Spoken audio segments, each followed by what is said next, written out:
Bueno, genial.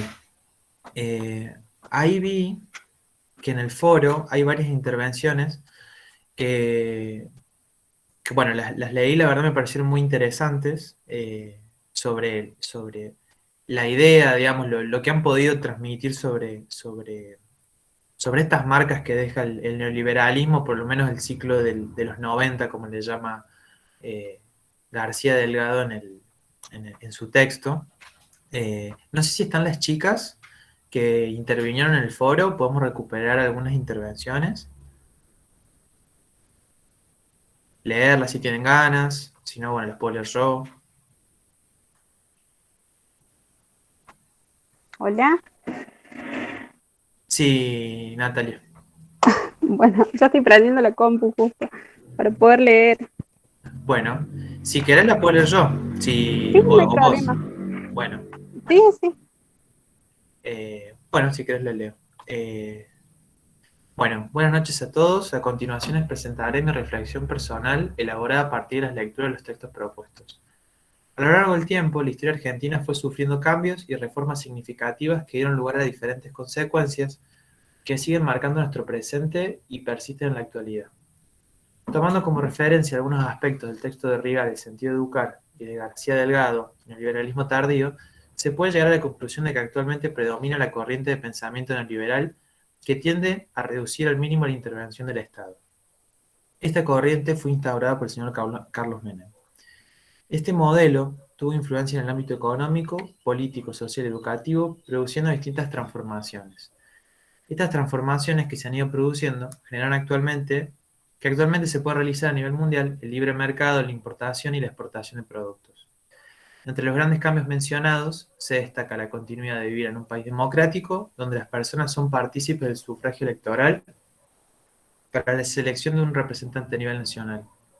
Otro de los aspectos a destacar es la importancia de las movilizaciones llevadas a cabo por la sociedad en busca del bien común.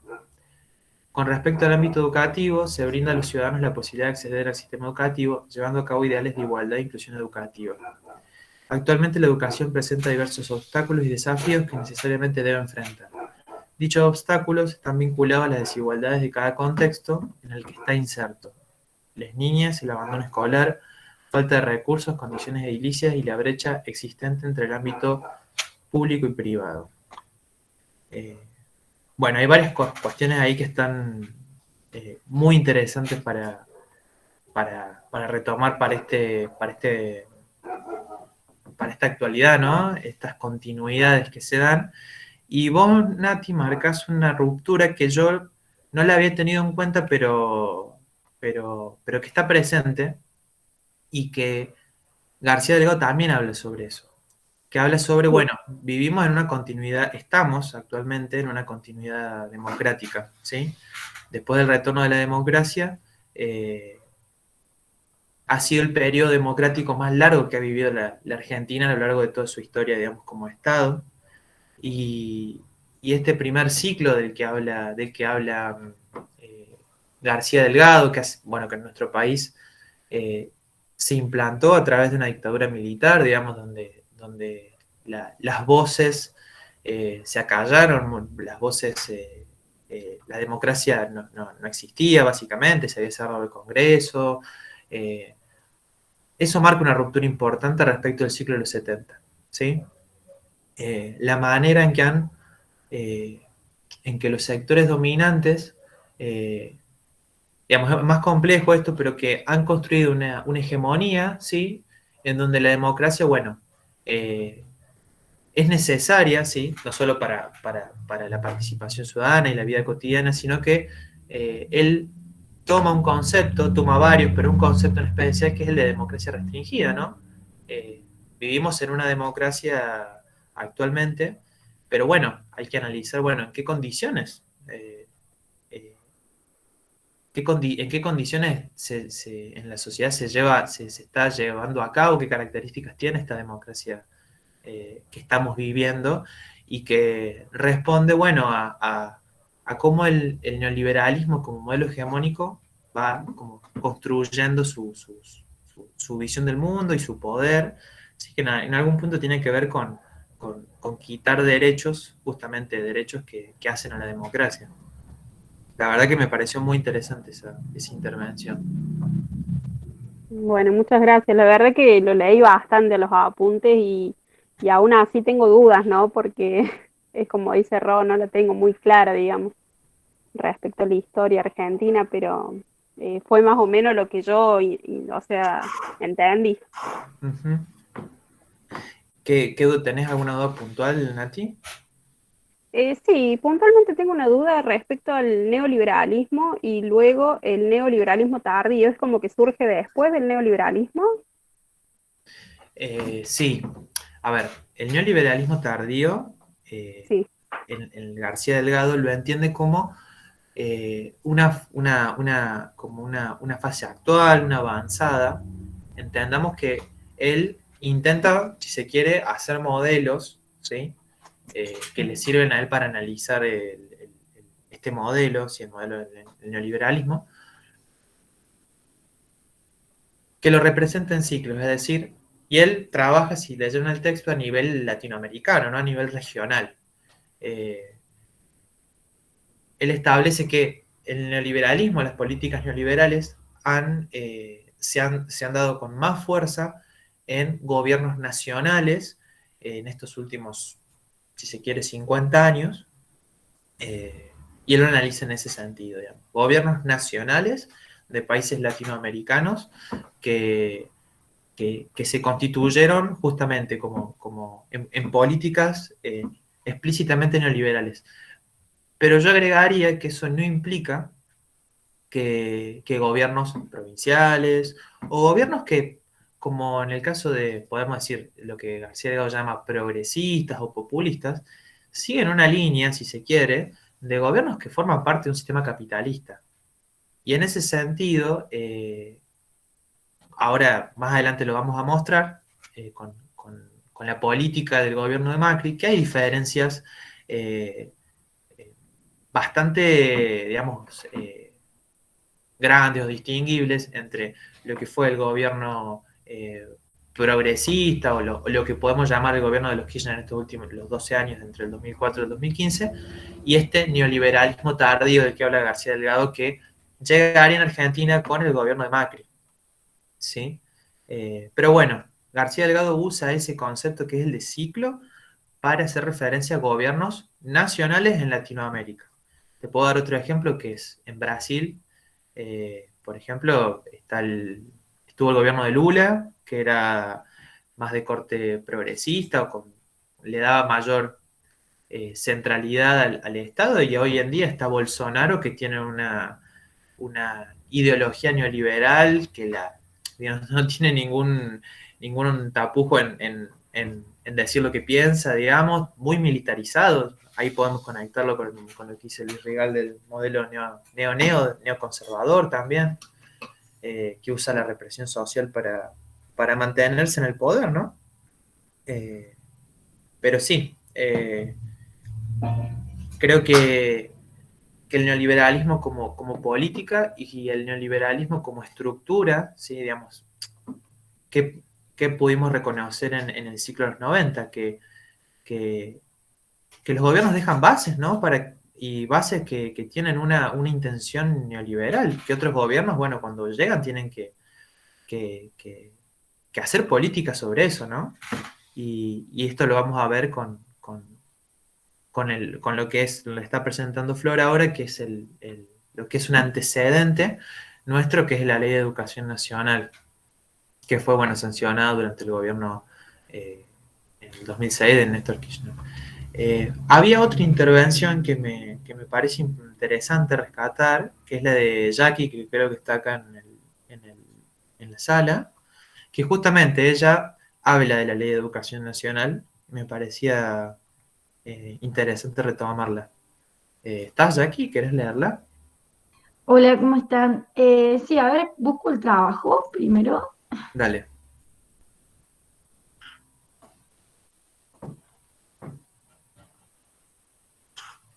¿Te quedó claro, Nati, un poco el tema de sí, los ciclos? sí, sí, me quedó claro. Gracias, Pedro. De nada.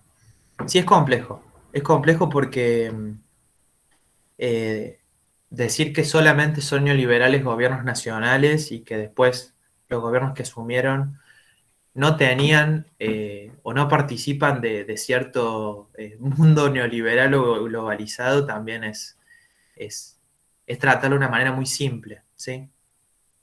Como Luis Rigal plantea, ¿no?, en su texto, la globalización nos interconecta también a nivel de políticas, ¿sí? Hay políticas que vienen de organismos internacionales que, un ejemplo es la deuda externa. Eh, Seguimos pagando deudas en Argentina de gobiernos, o sea, el gobierno de Kirchner pagó deudas de gobiernos anteriores y los gobiernos toman deudas, digamos, como mecanismo de dominación, lo podemos entender así, y sí, man. Sí, Pedro, justo cuando conecta para sumar un poquito, ¿no? Y por ahí para que a veces las chicas también suman, eh, se pueden apropiar un poco más. Hay que pensar en Córdoba, por ejemplo, como una continuidad del neoliberalismo, ¿no? O sea, en Córdoba uno puede plantear que el neoliberalismo se instaló incluso antes de la Sota, del primer gobierno de la Sota, y ha tenido una continuidad sin ruptura, ¿no? Y eso, chicas, es como para que vean que esta complejidad también de los distintos niveles. O sea, a nivel nacional ha habido como momentos de, no sé si de ruptura completa, pero por lo menos, como recién decía Pedro, momentos donde el neoliberalismo no ha sido tan hegemónico.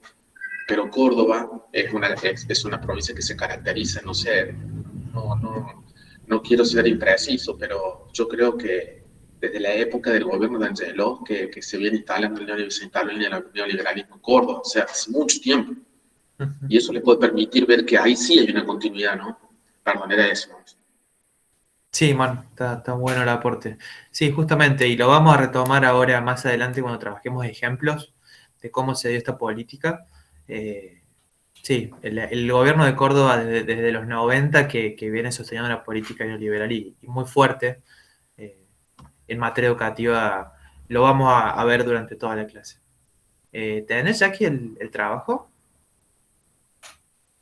¿Tenés ahí a mano?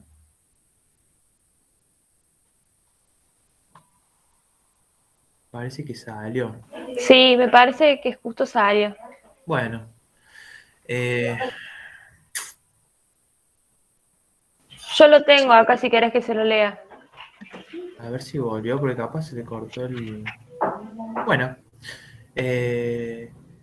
sí, Flor, si querés leerlo, porque no es tan es corto, pero tiene bastante de con lo que vamos a trabajar ahora. Ahí te lo leo. Era que lo estoy abriendo acá.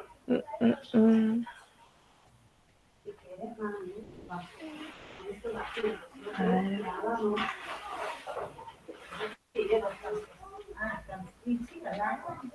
Ahí entró la Jackie.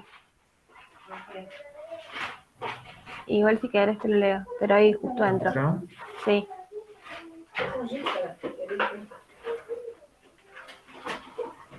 Hola, perdón, se me salió todo, se me había salido todas las ventanas. Si quieres, se lo empiezo a leer ahora. Soy Jackie, que me habían hablado. Sí, Jackie, dale. Dale. Estamos por empezar a leerlo, pero mejor que lo leas vos.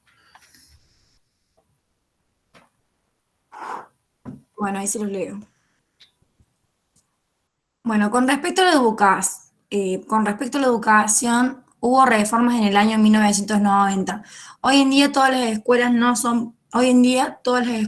son públicas, sino que algunas son privadas y entendidas como un servicio de consumo. Es por eso que hubo una continuidad en este sentido hasta el día de hoy. Nos encontramos amparados actualmente por la Ley 26.206 de la Educación Nacional, sancionada en el 2006. Esta misma modificó y reemplazó la normativa del 93, por el cual se plantea la educación como un bien público y la considera como una política de Estado. Se establece así la Ley de Financiamiento Educativo, el Fondo Nacional de Incentivo Docente, la Ley de Educación Integral y se legitimó los derechos de las niñas, niños y adolescentes. De esta forma se organiza el sistema educativo nacional en el gobierno de Kirchner. Después también había aportado que podemos decir que que encontramos en el día, que nos encontramos en el día de la fecha, el sistema educativo divide el nivel inicial a partir del jardín maternal, sale de 2 años, el nivel jardín de infantes sale a primero, segundo, tercero, 3, 4 y 5 años, la educación primaria que va de primer grado a sexto grado, la educación secundaria que va de 6 años, educación superior, por el cual en la época de Menem, en tiempo de neoliberalismo, la estructura del sistema educativo fue encargada por, esperen que les leo, ¿no? Por organizaciones unilaterales que impusieron un nivel inicial que abarcaba de los 3 a 5 años, donde luego desaparecía la escuela primaria y secundaria. En consecuencia se instaló EGB1, EGB2 y EGB3, que era la educación general básica, con un ciclo de 9 años. Posteriormente venía la educación polimodal, y luego venía la educación superior, dividida en universitarios y no universitarios. Y por último, el nivel cuaternario, que esto denominamos educación en épocas neoliberales. Después me parece interesante, porque estoy averiguando por internet, o sea, otras cosas, una reflexión y una crítica que me gustaría compartir, que es la formación docente no se la considera universitaria, por el cual es muchas veces desvalorizada. Este pensamiento cultural viene encabezado por el neoliberalismo, ¿no? Hoy la carrera superior docente se puede articular con una carrera universitaria, en consecuencia los universitarios le llaman a los docentes que vienen a cursar una carrera los articulados, le llaman. Aquí podemos notar que sigue todo vigente, hay una continuidad de alguna forma, el modelo neoliberal, porque se siguen repitiendo estos pensamientos. Me interesa poder aclarar que para poder cambiar esto es importante que nosotros mismos empecemos por el cambio de poder borrar esto. No puedo encontrar una diferencia entre lo que es no universitario y universitario, desde mi punto de vista, ya que todos estamos hablando de un mismo público, ¿no? Bueno, eso es lo que me pareció a mí, leer. Gracias, Jackie. Sí, empiezo por lo de la desacreditación docente, que en ese sentido el neoliberalismo o las políticas neoliberales, más que nada durante este gobierno macrista, han trabajado en eso, en desacreditar al colectivo docente. Y también me parece que es una discusión como también histórica de la división entre lo que antes era un terciario o el profesorado y lo universitario, ¿no? Creo que va históricamente, capaz se remonta. Ah, bueno, ahí está gracias, Flor, ahí está la otra Flor, ahí la acepto. Que se remonta quizás anterior al neoliberalismo, ¿no? Digamos, la universidad como un espacio de formación de las élites y el profesorado como un espacio, sí, si se quiere. Sí, Manu.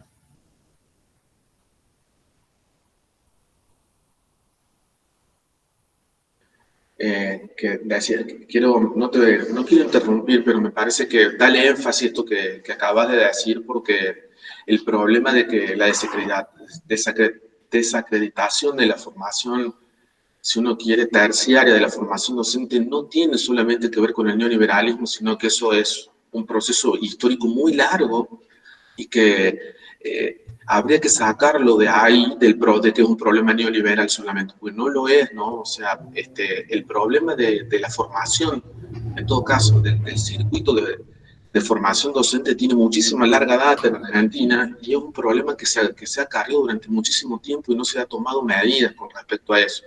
La división entre el tercero y la universidad es propia, digamos, tuvimos una ley superior en la época de Menem recién, es decir, en la década del 90, chicos.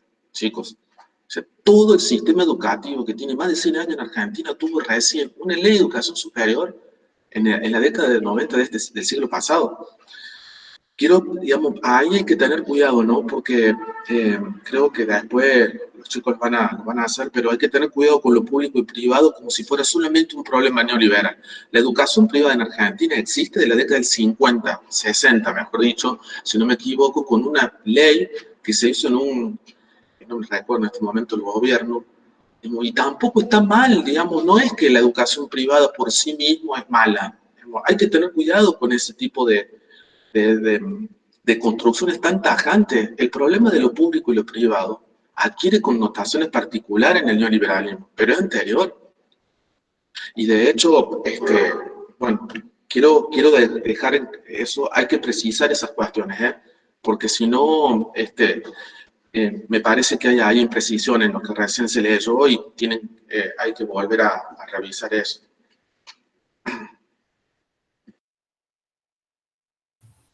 Bueno, gracias, Manu. Bueno, y me gustaría retomar también lo que escribió Jackie en relación con la ley de educación nacional, y como un antecedente importante para pensar cómo se instala el neoliberalismo tardío o expresado en la política educativa durante el gobierno de Macri. Nos vamos a centrar en esto durante esta clase, ¿sí? ¿Por qué la ley de educación nacional? Porque en el 2006 esta ley viene, como dijo Jackie, a derogar la anterior con una serie de cambios, de transformaciones importantes, estructurales, con la cuestión de los niveles, como dijo, la ampliación de la obligatoriedad, del sale de 5, nivel inicial y el secundario completo. Pero por sobre todas las cosas, y me quiero centrar acá, no quiero hacer un análisis de la ley en general, hay ciertos principios de la ley que me parecen importantes para retomar, porque constituye como si fuera esta ley y otras más, constituyen un marco de protección de, de, de la escuela pública frente al neoliberalismo, ¿sí? En términos de leyes. Y en la presentación que ustedes ven, traje un par de artículos que hablan justamente en ese sentido. No sé si alguna de ustedes quiere leer los artículos.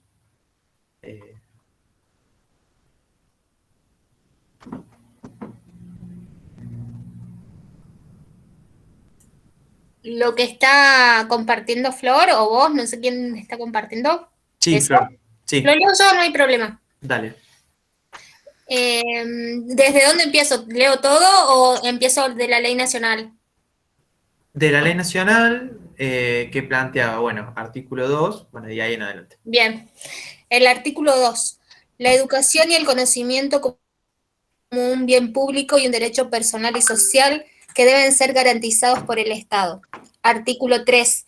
La educación es una prioridad nacional y se constituye en la política de Estado para construir una sociedad justa, reafirmar la soberanía e identidad nacional, profundizar el ejercicio de la ciudadanía democrática, respetar los derechos humanos y libertades fundamentales y fortalecer el desarrollo económico-social de la nación.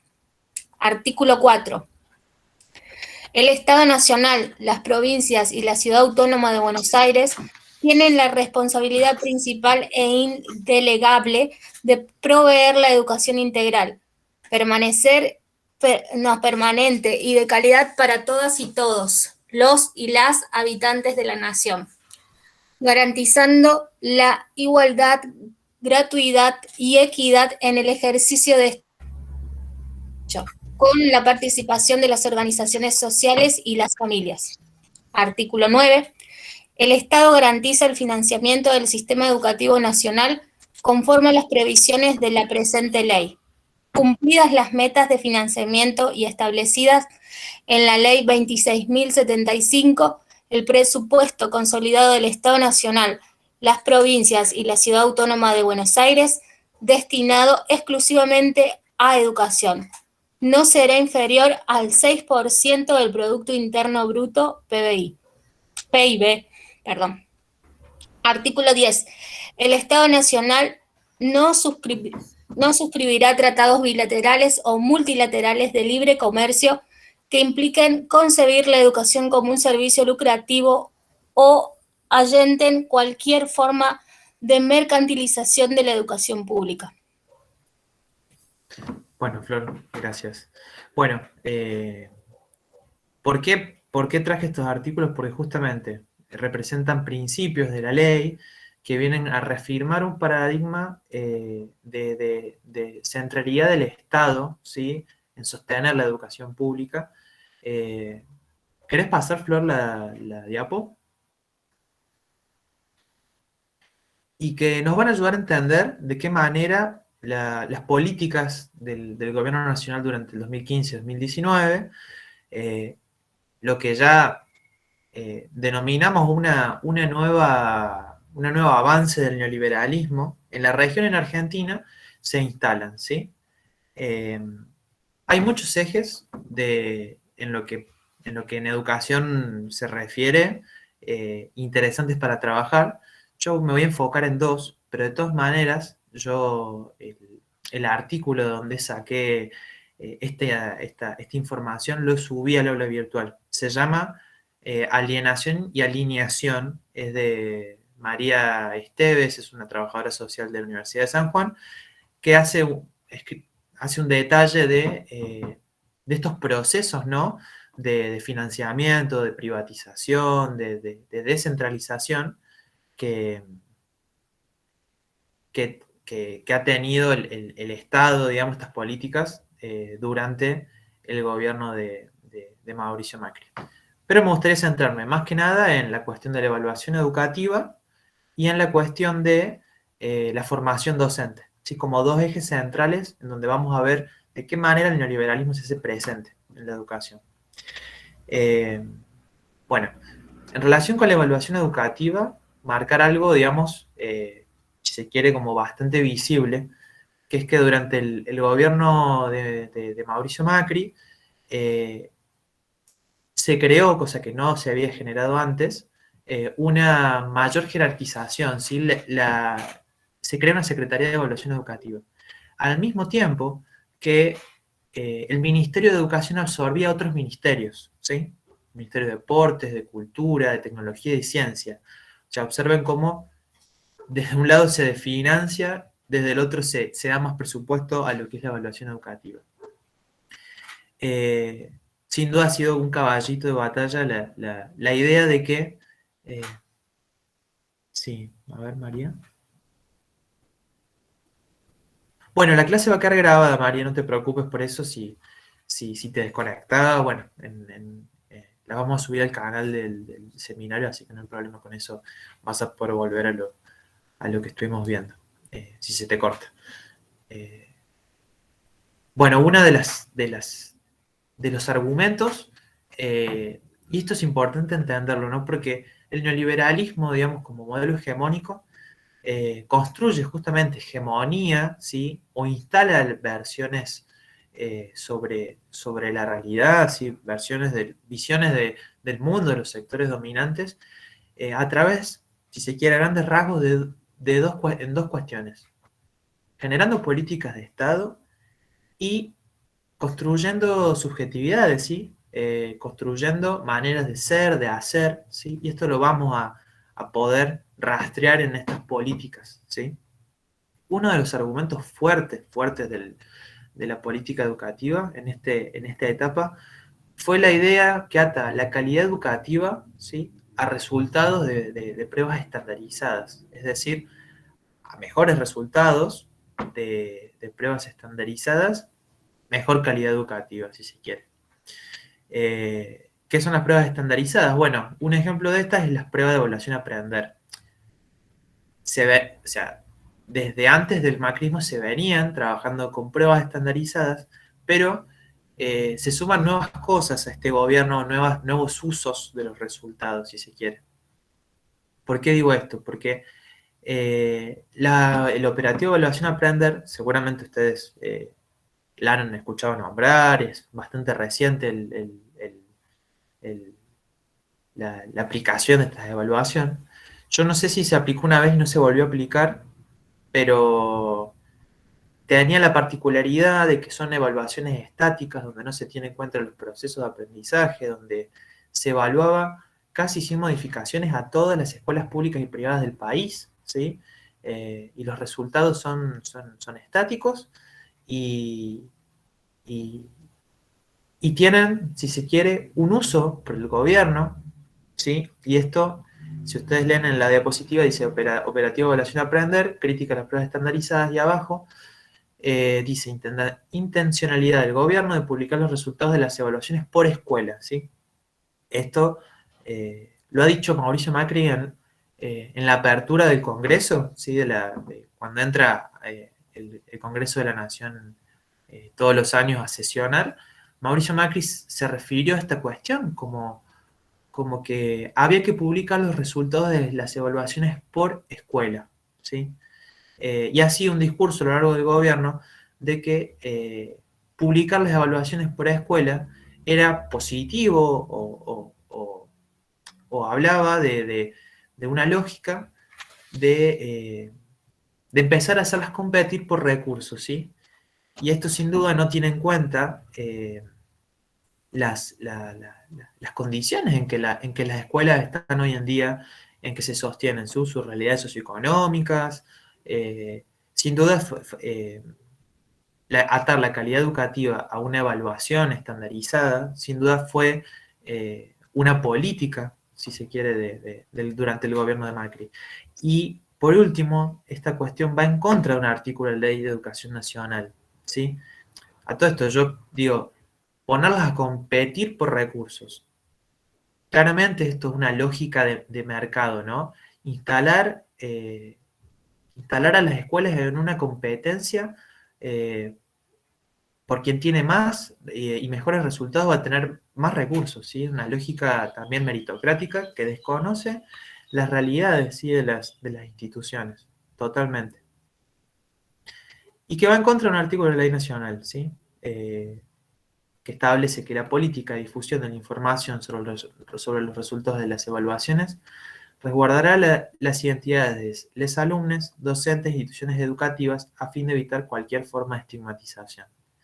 ¿Querés pasar, Flor, de la diapo? Bueno, y esto sí, un poco resumen de lo que estaba nombrando, que se reduce la calidad educativa solo al rendimiento académico medido de forma estandarizada. El Estado se desresponsabiliza y se culpabiliza a las escuelas y a los docentes por la baja calidad educativa. Acá podemos reconocer un doble juego, ¿no? En realidad el Estado, desde un punto de vista, se desresponsabiliza o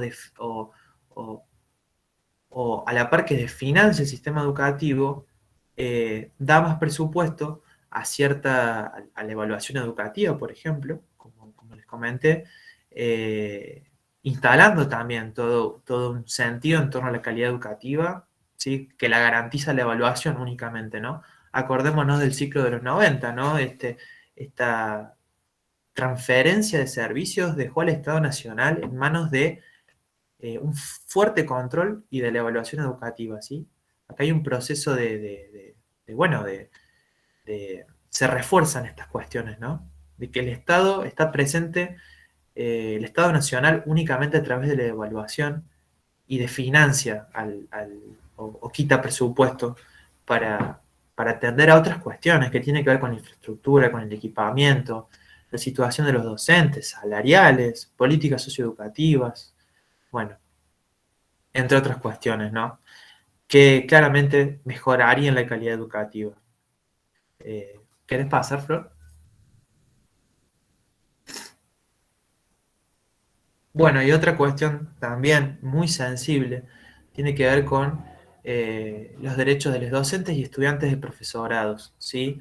Y acá también hacemos una conexión importante con lo que decía Manu, de que en el gobierno provincial de Córdoba también se seguía una política en este sentido, ¿no? De desacreditar a los docentes, de financiamiento. Lo hemos visto en la pandemia, ¿sí? O sea, estas cuestiones no han terminado. En la pandemia los docentes se han hecho cargo de la conectividad, de sostener la continuidad pedagógica con los alumnos. Hola Fabi, buenas tardes. Hola, perdón por esta hora. No hay problema. Tenés un poco de delay, Fabi, ahí en el celu. Sí, ahí va. Ahí va.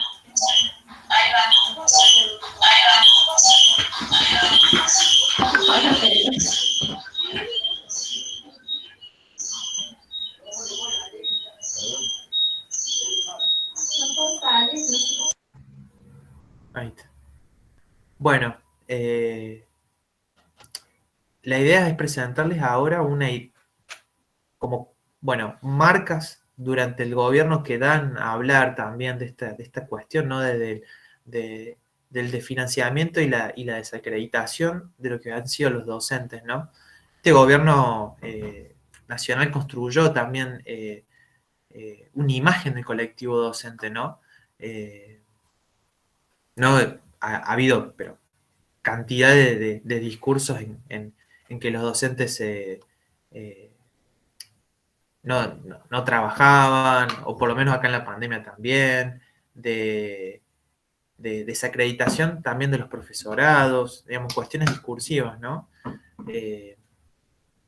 Y que también se ve claramente en las cuestiones de políticas, ¿sí? En el año 2017, por ejemplo, el gobierno nacional se niega a convocar a paritarias nacionales para definir los salarios de los docentes.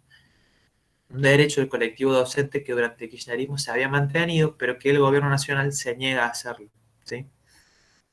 Y que al año siguiente, el gobierno decreta que los incrementos salariales deberían ser negociados entre gremios y jurisdicciones provinciales, sin presencia del gobierno nacional. Bueno, acá podemos... esto es un ejemplo claro de lo que también ocurrió en los 90, ¿no? Estos procesos de descentralización educativa, donde el Estado Nacional, que tenía una fuerte presencia, ¿sí?, en definir estas políticas, le pasa la posta a las provincias para que decidan. La cuestión es que las provincias no todas tienen la misma espalda económica, si se quiere, para afrontar incrementos salariales, por ejemplo. Son 24 situaciones distintas, ¿sí? Entonces, de la misma manera que en los 90, con la transferencia de los servicios educativos del nivel secundario, de lo que fue el nivel primario, se profundizan las desigualdades educativas en este sentido, ¿no? Justamente, proceso de descentralización acompañado de un proceso de financiamiento, de vaciamiento de la escuela pública. En este caso es bastante claro. ¿Querés pasar, Flor?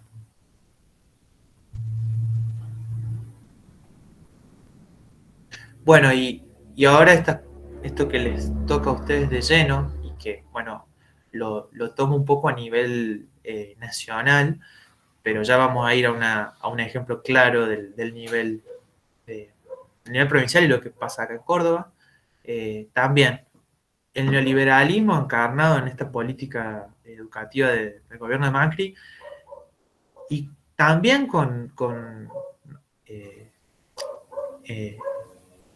haciendo alianzas con los gobiernos provinciales, ¿no? Han ido avanzando en torno a quitar derechos, ¿sí? El derecho a la educación en la formación docente inicial, ¿sí? Les traigo varios casos, pero bueno, no son todos los casos, son algunos de los que he podido rastrear en este artículo, por ejemplo. El primer caso, en el año 2018, todos estos ocurren en el año 2018, es en la Ciudad Autónoma de Buenos Aires, lo que antes era Capital Federal. La legislatura aprueba la creación de la UNICABA, que es una universidad que lo que viene a hacer es condensar, ¿sí?, todos los institutos de formación docente existentes en la Ciudad de Buenos Aires. Eso implica, ¿sí?, un cierre gradual de los 29 profesorados que hay en la actualidad, ¿sí? Todavía no logró materializarse, pero la universidad está aprobada en ese sentido, ¿sí? Hubo una fuerte resistencia de todos los profesorados en contra de los cierres, porque imagínense lo que implica que se cierre un profesorado: pérdida de puestos docentes. La universidad estaba en un lugar de la capital. Habría que ver, no todas las personas pueden ir a su universidad en términos de cómo sostener las trayectorias de los estudiantes. Digamos, llevaba a un estado si se quiere, de incertidumbre, que ya lo vamos a ver más adelante, esta cuestión de la incertidumbre y de precariedad, ¿sí?, que fue muy resistido en ese sentido. las políticas de Macri han sido muy resistidas, digamos, lo que podríamos llamar contrahegemonía por el colectivo docente, ¿sí? En este sentido todavía no logró materializarse la UNICAB, ¿sí? Bueno, otro ejemplo también ha sido en la provincia de Buenos Aires, en el que la Dirección de Educación Superior informó en el 2018 la no apertura de diversos cursos en institutos de formación docente. Han sido algunas carreras en institutos con el argumento, bueno, de que son carreras donde se anotan pocos alumnos, ¿sí? La excusa de que la educación es un gasto y que, bueno, amerita cerrar carreras donde, bueno, a veces son la posibilidad que tienen gente del lugar de ir, si no, no podrían acceder, alejadas, ¿no? de los profesorados, en fin. También este fue un caso que dio muchísima resistencia al interior de los profesorados de la provincia de Buenos Aires. Y en Jujuy también, en estos tres casos, hablamos de que en ese momento los gobiernos provinciales compartían la ideología con el gobierno nacional, ¿sí? En Jujuy también. Se dispuso, a partir del ciclo lectivo del 2018, el cierre de 5 profesorados y la suspensión de las inscripciones, es decir, al año siguiente, del 2017, no iban a abrir la gran mayoría de los profesorados, argumentando la ministra de Educación de Jujuy, de que ya estaban cubiertas todos los puestos docentes de esas carreras. Imagínense el revuelo que se armó en Jujuy, la resistencia del colectivo docente, ¿no? De los gremios, sindicatos. La verdad no he podido chequear si realmente se cerraron y se suspendieron, pero bueno, hay noticias, porque este artículo era del 2019, pero hay noticias, bueno, de que hablan de eso, que se había emitido un dictamen donde se cerraban los profesorados. Esto para mostrarles de que bueno, es una política que se instala también de gobiernos nacionales con alianzas con los gobiernos provinciales, ¿sí? Que bueno, llevan a procesos de vaciamiento de la escuela pública, porque justamente al considerarla como un gasto, ¿sí? Digamos, esto también, si lo vemos desde un punto de vista de lógica de mercado, se considera la educación como un gasto y se argumenta en ese sentido el recorte, ¿sí? ¿Querés pasar, Flor?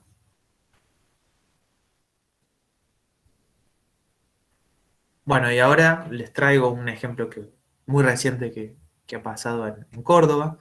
Esto para que también tengan en cuenta que, como dijo Manuel, el gobierno provincial lleva a cabo una política educativa neoliberal. Lo hemos visto con la pandemia, la manera en que se ha llevado a cabo la política educativa durante la pandemia, ¿sí? Y este memorándum, que trajo muchos conflictos, que todavía los trae, tiene que ver con esta matrícula definitiva mínima de 30 estudiantes para poder autorizar a que el curso siga en pie, digamos. Esto también habla de una política así que la provincia sostiene en relación a que la educación es vista justamente como un gasto y habilita el desfinanciamiento. No sé ustedes qué piensan sobre el memorándum, que si se ha hablado algo de esto, seguramente sí, ¿no? Pero me gustaría escucharla sobre qué situaciones se ve al interior capaz de su curso, del profesorado.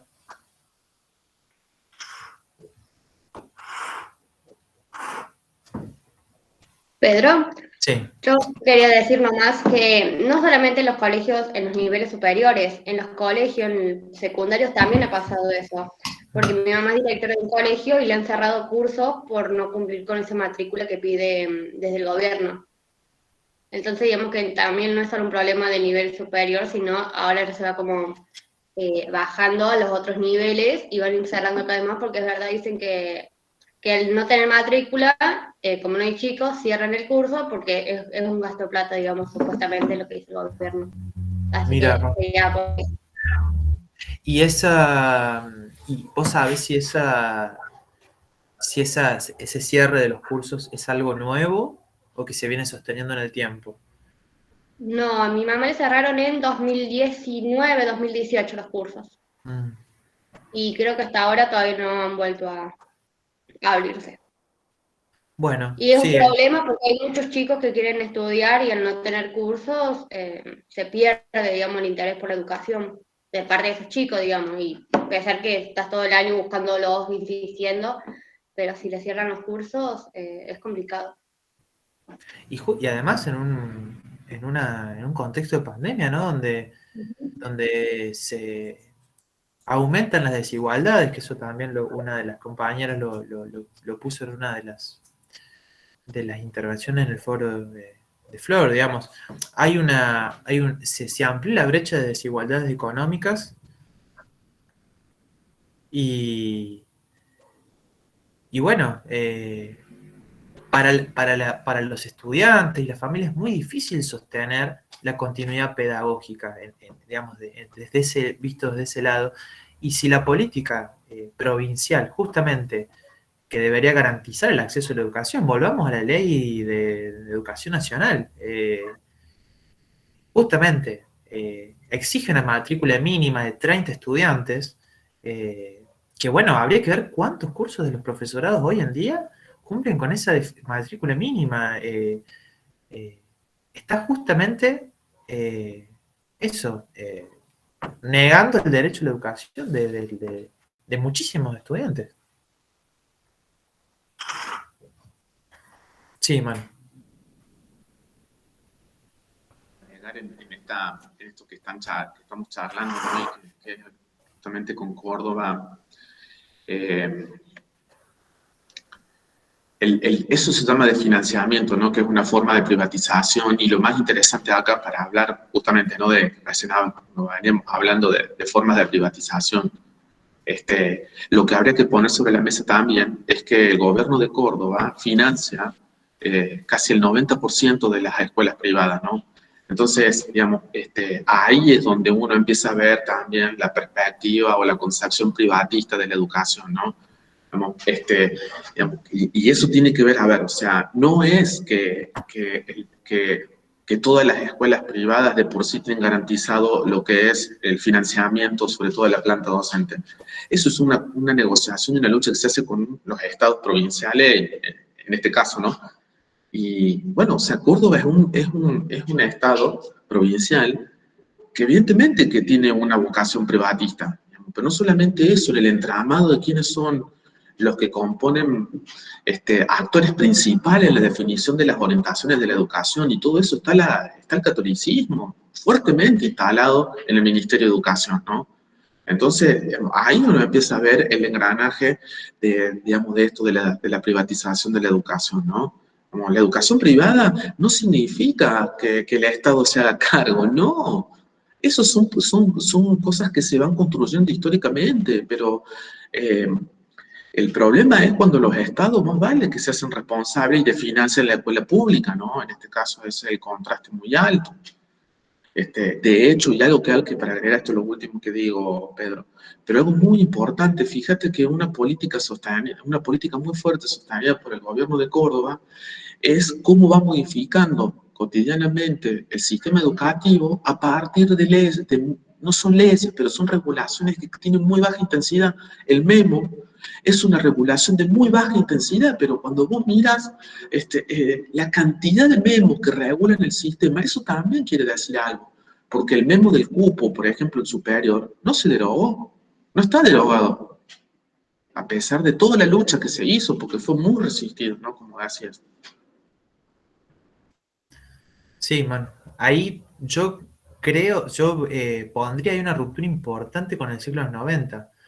La manera en que se sanciona no hay una reforma estructural, digamos, que se anuncie como tal, sino que se empiezan a trabajar con eso, con pequeños actos, con pequeñas resoluciones, que bueno, tienen un impacto muy fuerte en este sentido.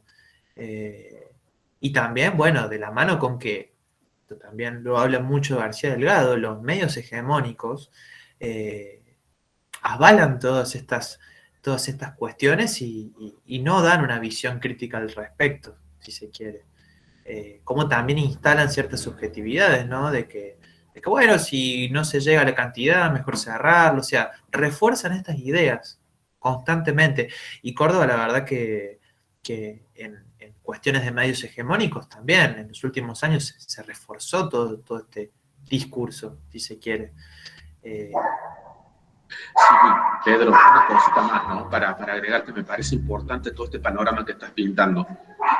Paradójicamente, porque es una paradoja, no es una contradicción, sino es paradójico porque es desigual. Fíjate que en los últimos años, cómo ha crecido fuertemente el desfinanciamiento de las escuelas en Córdoba, y la burocracia ministerial se ha ampliado muchísimo. Y eso también es una marca neoliberal. No, pero digo eso paradójicamente, porque dicen que no hay dinero, pero la burocracia, el ministerio ha crecido en términos de planta, que después podemos hablar de, que también son contratación en forma precaria, o sea, sigue la misma lógica, ¿no? Pero cómo crece el ministerio, se ensancha, crece, y las escuelas se recontrachican. Y otra cosa que también por ahí, para que vea, Pedro, el tema de las escuelas PROA, fíjate que en la campaña actual es el caballito de batalla de Schiaretti, ¿no? Sí, creo que vos saliste, Manu, cuando estabas explicando eso, pero en términos de burocracia educativa, en el gobierno de Macri, la secretaría que fue creada, que más presupuesto recibió fue el de evaluación educativa, y al mismo tiempo que el ministerio se achicaba y condensaba de deporte, de cultura, de tecnología, de ciencia, los rebajó a secretaria, y el de evaluación era el que más presupuesto tenía. Esto es muy importante para entender que lo que define, según el macrismo, una educación de calidad, una educación de mala calidad, son las evaluaciones de tipo estandarizadas.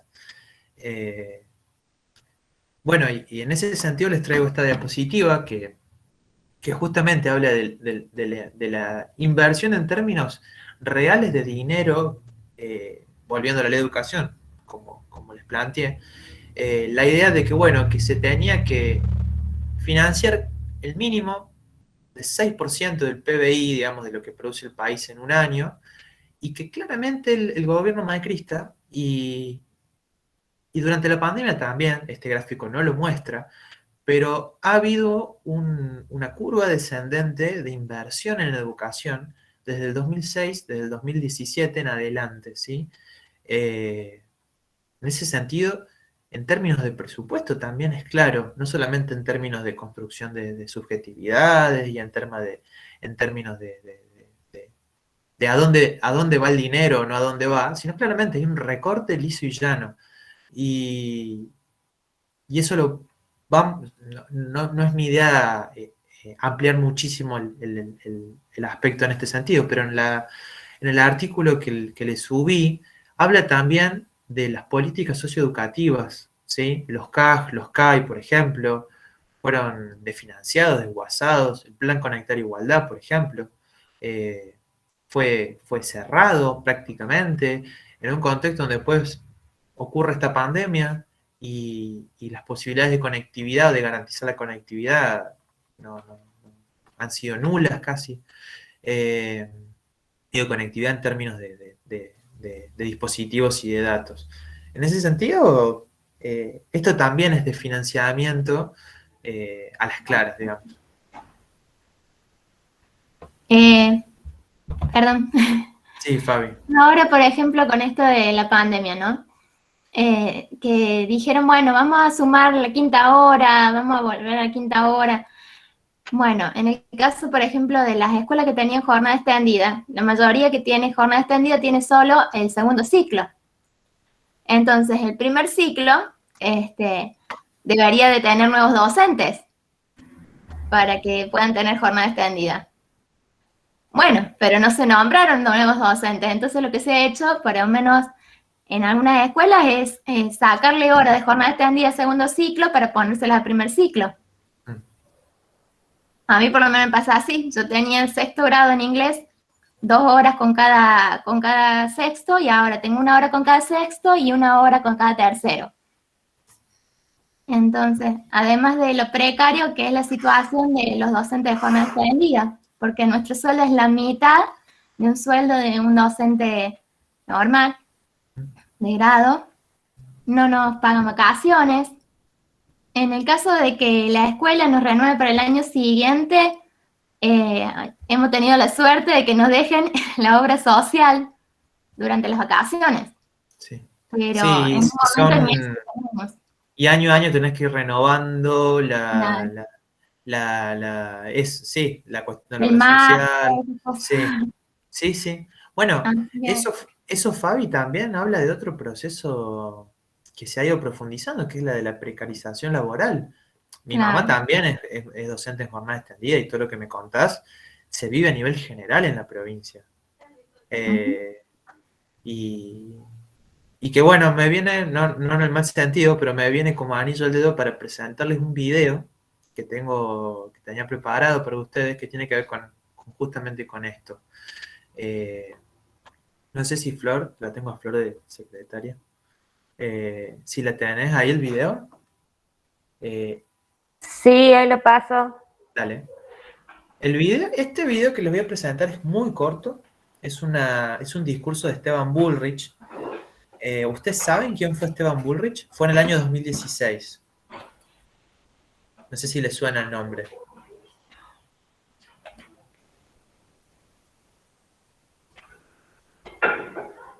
Bueno, Esteban Me Bullrich suena el apellido, pero por Patricia Bullrich, no sé. es, Pero sí, era hermano, ¿no? Es un no sé si suena- senador, me parece. sí, pero antes de ser senador, sí. Pero antes de ser senador, fue ministro de Educación en la primera etapa del gobierno de Macri, porque después asume Finocchiaro. Pero bueno, Bullrich fue ministro de Educación, y este es un discurso que él da en un foro de negocios en el año 2016 en Argentina, ¿sí? Bueno, vamos a ver qué dice y después lo conversamos. El problema es que nosotros tenemos que educar a los niños y niñas del sistema educativo argentino para que hagan 2 cosas. O sean los que crean esos empleos, que le aportan al mundo esos empleos, que generan empleo, que crean empleos, crear Marcos Galperín sería, o crear argentinos y argentinas que sean capaces de vivir en la incertidumbre y disfrutarla, de entender que el no saber lo que viene es un valor. Bueno, Tenebroso. bueno, no sé si ustedes escucharon alguna vez este discurso, pero bueno, podemos resumir todo lo que tengo de la clase en este video, digamos. Pero, ¿lo escucharon? Sí, sí, sí. ¿Ustedes lo habían escuchado alguna vez antes? No, nunca lo escuchamos. Me da gracia, no, o sea, no me da gracia, es como, me asusta, pero no sé el contexto, si algo después lo aclara o qué. No, es que creo que él quería aclarar también hacia dónde piensa él que va la educación, sí, para Esteban Bullrich, ¿no? Es como dice el dicho, no aclares que oscurece.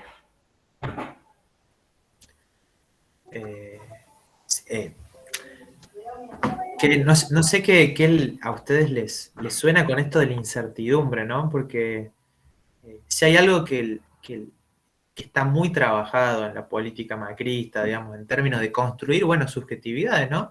Es ese lenguaje que parece tan neutro, ¿no? De que la incertidumbre, no, bueno, vivimos en un país donde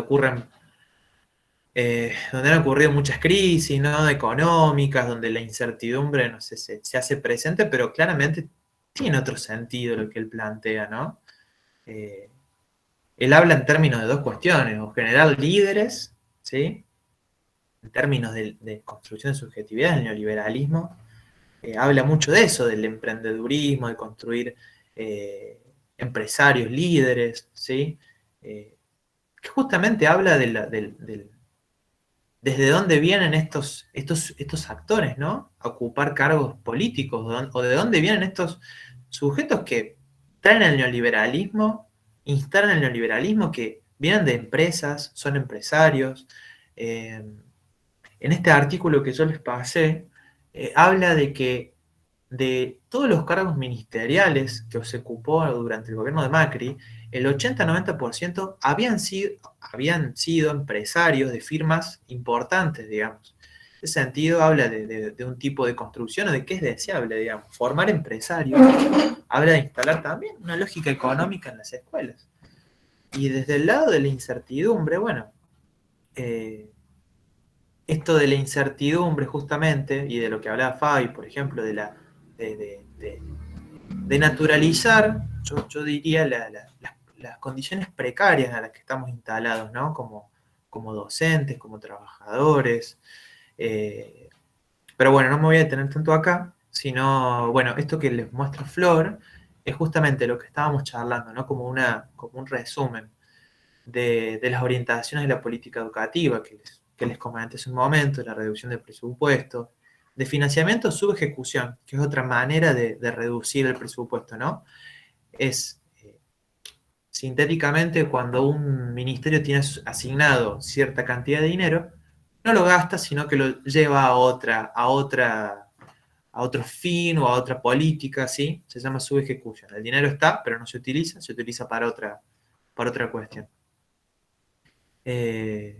Otro proceso, el estímulo y habilitación de procesos de privatización o de mercantilización de la educación. Lo vemos con la cuestión de la evaluación educativa y lo vamos a trabajar un poquito más en estos minutos que nos quedan, con el uso de las pruebas estandarizadas, el uso sesgado de los resultados, la idea de que la calidad educativa es un equivalente a los resultados que se dan en las evaluaciones como la operativa Aprender, las pruebas PISA, que lo vamos a retomar un poco más adelante. Y de innovación y tecnología educativa, esto también me pareció como un dato bastante piola para sumar. Si ustedes saben, si a ustedes les tocó alguna vez tener una computadora de Conectar Igualdad, se habrán dado cuenta que tiene un sistema operativo que es el Guaira, que es un sistema operativo libre, ¿sí? Que ha sido desarrollado en Argentina. Cuando se desguaza el plan Conectar Igualdad, se lo reemplaza por otro proyecto que se llama, no sé si Escuelas del Futuro, pero toda una retórica muy futurista, ¿sí? Y se plantea la posibilidad de que el Estado contrate el equipamiento de las empresas nacionales o internacionales que más le convengan, ¿sí? En ese sentido hay una clara diferencia, ¿sí? En entrar a hacer jugar a empresas privadas que ofrecen su tecnología y entre un Estado, como fue el que puso en marcha las políticas de Conectar Igualdad, que justamente desarrolló un sistema operativo nacional, que las computadoras estaban ensambladas, por lo menos se armaban en Tierra del Fuego, digamos, hay ciertas diferencias que hablan de que este gobierno ingresaba lógicas, ¿sí? Donde entraban a jugar empresas. Las empresas entran con sus intereses, ¿no? Las tecnologías que las empresas entran, a ver, sin ir muy lejos, estamos en una plataforma de Google dando una clase, o sea, hay empresas internacionales con intereses en la educación y las están ingresando de a poco, ¿sí? No con reformas estructurales, pero están ingresando de a poco en la educación pública. ¿Querés pasar, Flor? Bueno, me viene de 10 el tema este de vivir en la incertidumbre para traerles una cuestión. Y con esto ya voy a ir un poco rápido, sé que ustedes tienen clase ahora, así que van a poder leerlo después con los textos de Cristian Laval y de Nico Hirt, que hablan de la enseñanza centrada en las competencias, ¿sí? Que es una expresión, que lo tomo como una expresión de lo que es la mercantilización de la educación en este neoliberalismo tardío, ¿sí? van a ver que Christian Laval, sobre todo, y Nico Gil, desarrollan esto de una manera bastante bien. Yo en este Power tienen un resumen de lo que hablan ellos. Y es interesante, se los planteo ahora, porque ellos escriben sus textos hace 10, 18 años en Europa, ¿sí?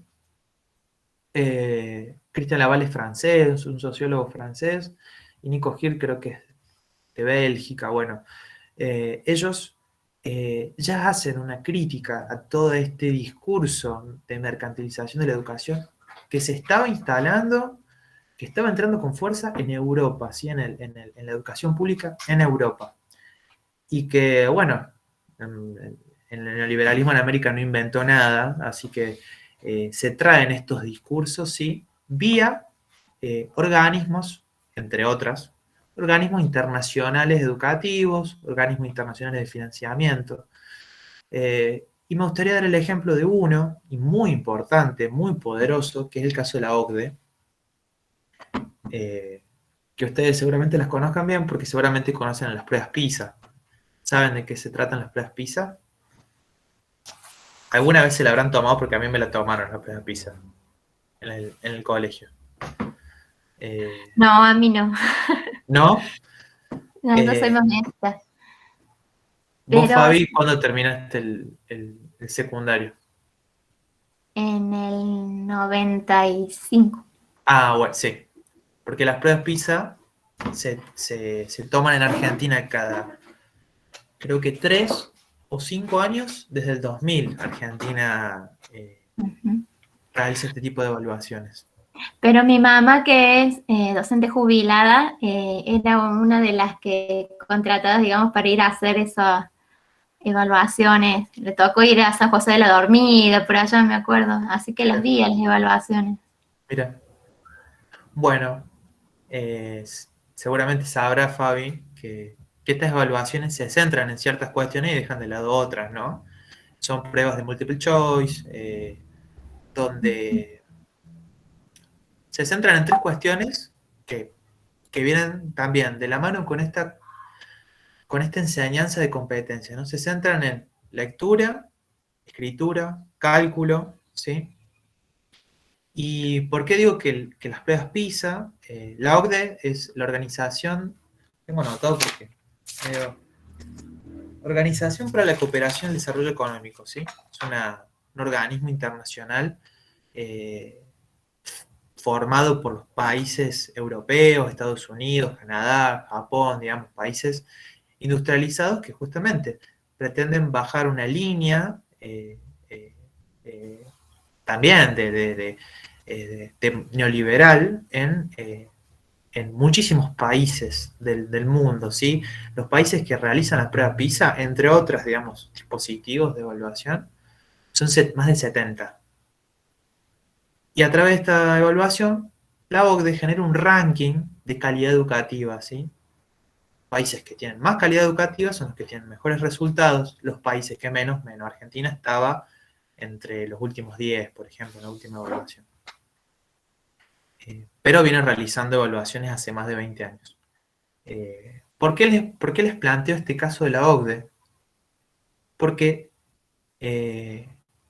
esta cuestión de lo que habla Bullrich, digamos, de vivir en la incertidumbre, de alguna manera la lógica neoliberal a través de las competencias viene un poco a resolver esta cuestión, ¿no? A traer como desde el discurso neoliberal un aire nuevo en la educación, que es de lo que ellos llaman las competencias fundamentales, ¿sí? Ustedes quizá lo escuchen con otras palabras, pero también se habla de capacidades, de competencias. El gobierno de Córdoba trabaja con la idea de capacidades, pero en términos de significado son lo mismo, ¿sí? Es más, yo les voy a dar como actividad un documento para que lo puedan leer y analizar, ¿sí?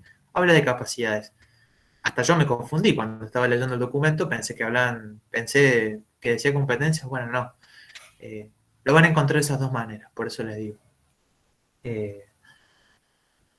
¿Cuándo decimos que es una competencia? ¿Sí? Bueno, lo que dice Laval es que es un conocimiento inseparable de la acción asociado a una habilidad. Depende de un saber práctico. también entran en esta definición ciertas aptitudes sociales, tecnológicas y organizativas. Sus fines utilitarios tienen sentido en tanto son útiles en la organización productiva. Sí, la competencia es una habilidad práctica, un valor, es un saber hacer, ¿sí? Y un saber ser, digamos, pero que se reduce, ¿sí?, a la escritura, la lectura, el cálculo, ser creativo, innovador, la buena comunicación, la responsabilidad del trabajo en equipo, el espíritu crítico para resolver problemas, ¿sí?, manejo de tecnologías y también saber idiomas extranjeros. Eso entra en el paquete dentro de lo que se denomina competencias fundamentales. ¿Para qué? ¿O por qué es fundamental? Bueno, la idea es que esto permita al alumno, ¿sí?, a la alumna, al estudiante, tener un conjunto de herramientas básicas para ingresar a este mundo de lo que habla Bullrich, ¿no?, de la incertidumbre. A este mundo laboral flexible, precario, poder adaptarse a las necesidades del mercado, ¿sí? También se hace mucha referencia a que el alumno, mediante este aprendizaje de competencias, aprenda a aprender más y mejor, ¿no? La lógica de la eficacia. Aprenda a aprender más y mejor, bueno, pero también en términos de estos contenidos, ¿no? De lectura, de escritura, de cálculo. No se nombran otros contenidos a aprender tampoco.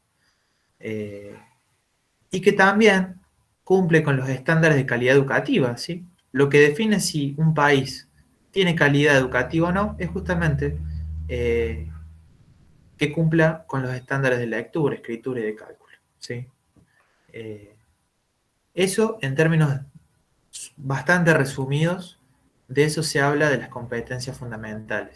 Pero esto tiene efectos, ¿no? En cómo entendemos nosotros cómo queremos nosotros que la educación pública habilite otros procesos, ¿no?, de enseñanza y aprendizaje, de inclusión. ¿Cómo entendemos nosotros? Sí, como han visto en el núcleo 1, ¿no? ¿Cómo pretendemos abrir experiencias de educación popular adentro de las escuelas? Efectivamente, este enfoque de competencias que va en línea con lo que necesita el mercado actual, bueno, es lo que Freire denomina en algún punto educación bancaria o una educación a la medida de los opresores, ¿no? O sea, en términos de lo que dice Freire. ¿Querés pasar, Flor? Bueno, y de maneras resumidas, ¿sí? Ustedes lo van a poder trabajar mejor lo van a poder leer mejor con los textos, ¿sí? De la Valli de Hirt y con el foro, y lo vamos a poder charlar la clase que viene. Son las consecuencias de este enfoque, ¿no? La idea de que no se tiene en cuenta el lugar de la escuela pública como un espacio común de transmisión de la cultura, o qué lugar tiene la transmisión de la cultura en la enseñanza de las competencias, a qué se reduce, como espacio colectivo de formación política, crítica, organización y resistencia. ¿Sí? Hay cuestiones que la enseñanza por competencias deja de lado, que van a poder ver en el documento. Por otro lado, el recorte o abandono de otros contenidos, ¿sí? Hay un recorte terrible de contenidos a favor de la enseñanza justamente de las competencias. El método de aprendizaje, es decir, enseñar a aprender más y mejor, es más importante que el contenido. Y también, ¿qué docentes pide el sistema educativo para enseñar estas competencias? ¿No? Se hace referencia a la idea de que sea un facilitador, un mediador. Bueno, va en esta línea, ¿no? De entender, de no entender la educación como un acto político, y sí como el pase de ciertas herramientas que me sirven para el mercado, ¿no? Sin mucha visión crítica de la realidad. Y bueno, y por último, justamente esta es una evaluación centrada en resultados o en comportamientos observables, ¿sí? En línea con las pruebas estandarizadas, ¿sí? Volvemos a la idea de que la calidad educativa se mide por estos comportamientos observables en lectura, cálculo y escritura, básicamente. Bueno, y por último, les quiero mostrar una cita Freire, de un texto que tiene el núcleo 1, que hace referencia justamente a esto, ¿no? Sobre la calidad educativa, o qué escuela pública queremos en este tiempo, ¿no? ¿Alguien quiere leer la cita? ¿Tiene ganas?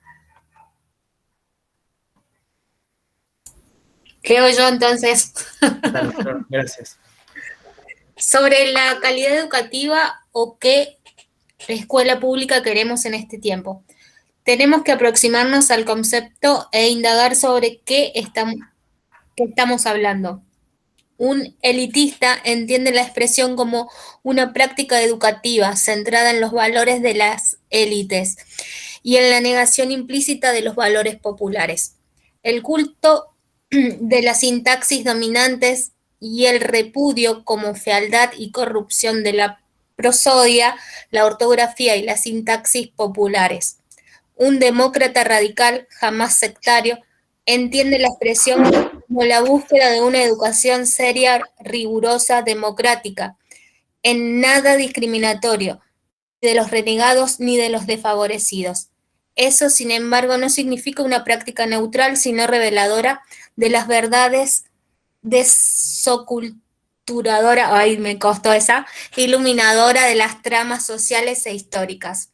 Una práctica fundamentalmente justa y ética contra la explotación de los hombres y las mujeres en favor de su vocación de ser más. Bueno, Flor, gracias. Bueno, es otra definición sobre lo que Freire habla sobre la calidad educativa y que me parece que habilita la reflexión en torno a qué escuela pública queremos o cómo entendemos, ¿sí? la calidad educativa que va de manera bastante contracorriente, como dice Freire, con lo que pretenden instalar estas pruebas estandarizadas o este modelo neoliberal. Bueno, chicas, me parece, yo hasta acá con la presentación llegué. No sé si tienen alguna duda, alguna inquietud. Sí, les comento que voy a abrir un foro hoy cuando termine la clase, donde les voy a presentar un documento curricular, ¿sí? de enseñanza de las competencias de la provincia de Córdoba. La idea es que puedan leerlo. Hay unas preguntas orientadoras para que puedan, analizarlo, reflexionar sobre el documento y que la clase que viene lo charlamos. Un documento corto, tiene 10 páginas. Y bueno, los textos son los de la Avaligir, que quedan del núcleo. Así que bueno, eso sería nomás. Pedro, Sí, Flor. ¿puedo sumar algo? Sí, Flor. Hay algunas chicas que no estaban cuando dijimos lo de la clase que viene. Ah, bueno. Para la clase que viene vamos a retomar las redacciones que hagan de lo que es la actividad de Pedro y la que yo les puse también, que ya está ahí subida en el foro. La idea es que, bueno, no son obligatorias, pero si ustedes pueden hacerlas, nos vendría de 10, o pueden por lo menos formular unas preguntas si les quedaron dudas de la clase Pedro o la mía, para que la próxima clase hagamos más que todo una instancia de diálogo y cierre sobre lo que es este núcleo, ¿sí? Sí, Flor, ya la vamos a hacer. Yo la había visto, solamente que estamos con varias, así que ya me dijo Flor que nos van a dar más tiempo para poder terminar. Está bien, perfecto, gracias. Sí, no se preocupen, si no llegan, no sean drama, por lo menos traigan algunas preguntitas o algo que les haya quedado de algún texto, de lo que vieron en la clase, para que podamos charlar sobre eso, más que todo. Listo, gracias.